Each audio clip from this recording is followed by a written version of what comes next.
key to what Jesus is teaching here. This is all about flexibility, being willing to move a little bit, give a little bit. There's got to be accommodation on both sides of the coin in order to have the whole coin. You talked about Messianic Jews waking up. Where would you put the majority of Christianity in this? Probably over the last 50 to 70 years, there has been a growing interest in Christians understanding the Jewish roots of their faith. Because, let's face it, if you just take the Protestant Bible, you've got 66 books, 40 different authors, and 39 of our books are the Hebrew Old Testament. Yeah. And so there should be an interest in understanding the Hebrew aspect of that. What's that all about? The rest of our New Testament is written all by Jews, with the exception perhaps of Luke. And obviously there's a couple of letters that we're not 100% sure who wrote them, but the way that they're conducted, certainly somebody who's got a very good knowledge of Judaism, if not a Jew themselves. So we're really looking at a Jewish book. I've learnt language in the past, different languages, and when you learn the language you need to try and understand a little bit about the culture of the language that you're learning in order to get it to make sense. And I think that this is what we're seeing in some Christians, not certainly not all, because there is a large portion of the Christian church that teaches this replacement theology, which I personally don't agree with, because Jesus says something about it.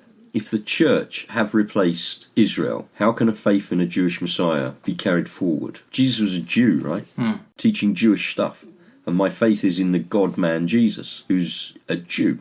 Targeting Israel, targeting Jewish people, I think that there is something far more malevolent behind it. There is a spiritual dynamic behind it that seeks to remove Israel as a nation. And why do I say that? Well, you look at the final solution that Hitler had.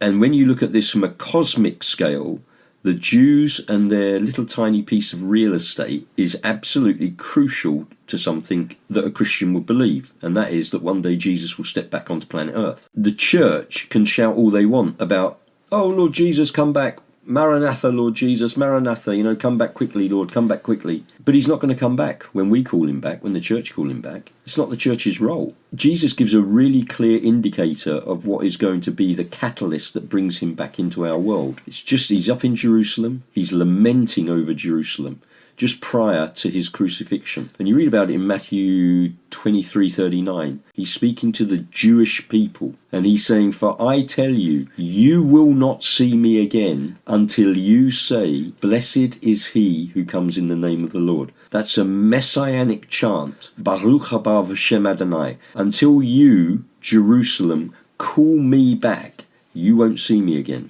This is a prophetic utterance of Jesus.